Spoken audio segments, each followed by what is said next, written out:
What causes ordinary people to challenge kings, emperors, dictators, and governments? Why do some rebellions succeed while others collapse into chaos? And perhaps most importantly for writers, how do you create a revolution that feels authentic rather than existing simply because the plot needs one? In the previous episode, we explored political systems in fiction and how power structures shape societies. Today, we're looking at what happens when those systems begin to crack. We'll examine real-world revolutions, fiction rebellions that got it right, common mistakes writers make, and practical tips for creating revolutionary movements that readers will actually believe. Let's get started. One of the most common mistakes is creating a rebellion without a reason. A revolution is not simply a group of people deciding they're unhappy. People rarely risk imprisonment, torture, exile, or death because they're mildly inconvenienced. Something must push them to the breaking point. Ask yourself, what is the government doing wrong? Who benefits from the system? Who suffers under it? Why hasn't anyone rebelled before? Why is the rebellion happening now? The why now question is especially important. Revolutions are usually the result of years or decades of pressure finally exploding. Economic hardship is where people really get uncomfortable. People can tolerate a surprising amount of political oppression, but when it comes to hunger, they can tolerate no more. The French Revolution is a perfect example of this. Years of inequality, economic crisis, and food shortages created conditions where ordinary citizens felt they had little left to lose. If your fictional kingdom is experiencing famine, while nobles host extravagant banquets, you're creating a fertile ground for unrest. Political oppression is another reason. When people feel they have no voice, rebellion becomes attractive. Many revolutions emerge when governments silence criticism, censor information, or punish dissent. Ask yourself, what freedom does your society lack, and who is willing to fight to gain them? Corruption is another big one. People may accept strict rules, they rarely accept rulers they perceive as unfair. Corruption creates resentment because it undermines the legitimacy of authority. A government doesn't fall simply because it's powerful. It falls when people stop believing it deserves power. And national or cultural identity is another one. Some rebellions aren't about economics at all. They're about identity. People may feel like they need to fight because their culture, religion, language, or traditions are being erased. This has been the driving force behind countless independence movements throughout history. Now we're going to get into the real-world examples authors should study. The American Revolution is something that comes to mind.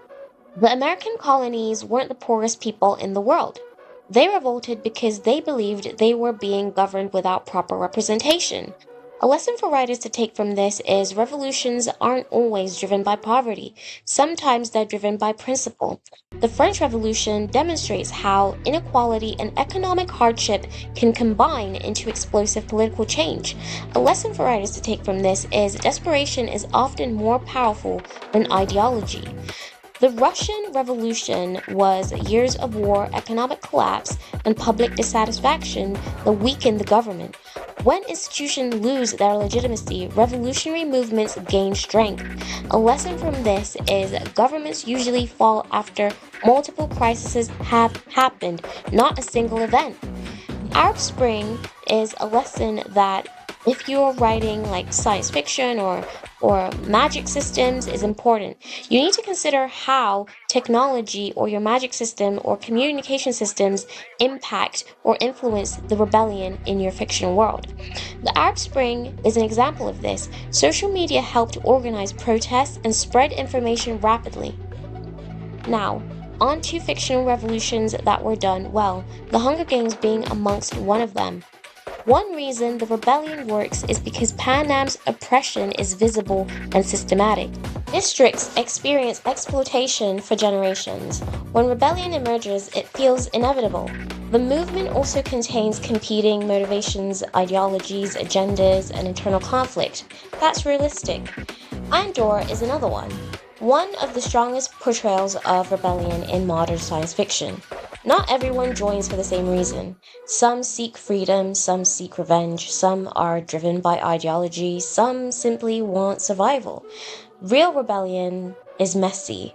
It's a coalition of different people trying to survive in a broken system. Star Wars, now I'm talking the original trilogy. The Galactic Empire creates clear oppression, while the Rebel Alliance represents organized resistance. The conflict is easy to understand, making it highly effective storytelling. Now, fictional revolutions done poorly is something that we need to touch on. Many stories make the mistake of presenting rebellion as a morally perfect thing. Every revolutionary is noble. Every government official is evil. This creates a shallow conflict. In reality, rebels commit mistakes. Leaders disagree. Corruption can emerge within revolutionary movements. Good people can support bad governments. Bad people can support good causes. Another common mistake is the overnight revolution. A single speech inspires millions. The government collapses a week later. Real revolutions are usually slow, painful, and uncertain. Victory often takes years, decades. Sometimes it never happens.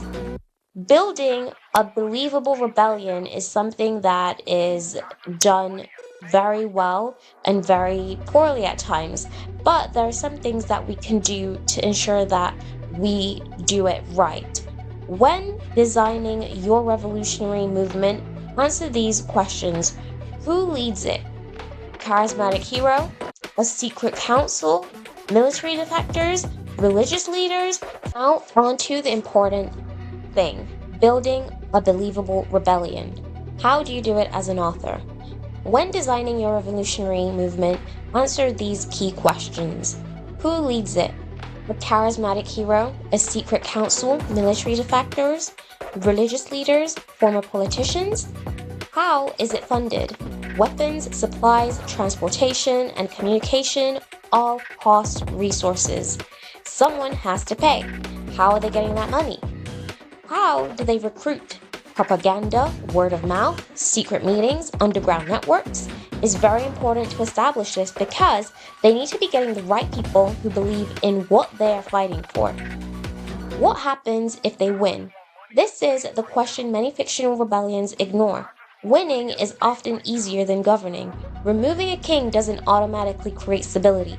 The most interesting stories examine what happens after victory, because revolutions don't end when governments fall. They end when a new government successfully replaces the old one. Now, these are some questions you should ask yourself as an author before writing a revolution. Ask, what caused public anger? Why hasn't rebellion happened sooner? Why is it happening now? What does each side believe? What sacrifice are people willing to make? What happens if the rebels lose? What happens if they win? If you can answer these questions, you're already ahead of many fictional worlds. So, political systems create power. Revolutions reveal who is willing to challenge that power. The strongest fictional rebellions aren't simply wars between good and evil. They're clashes of ideology, survival, identity, and ambition. When readers understand why people are fighting, your world becomes more believable, your stakes become stronger, and your story gathers depth. What is your favorite fictional revolution or rebellion? Was it the Rebel Alliance, the districts of Panam, the revolutions of Andor, or something else entirely? Let me know in the comments below.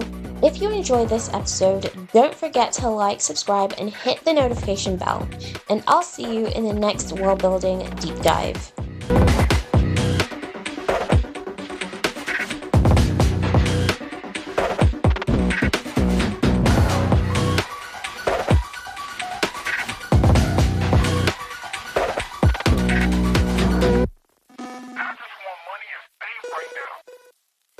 Not just more money and fame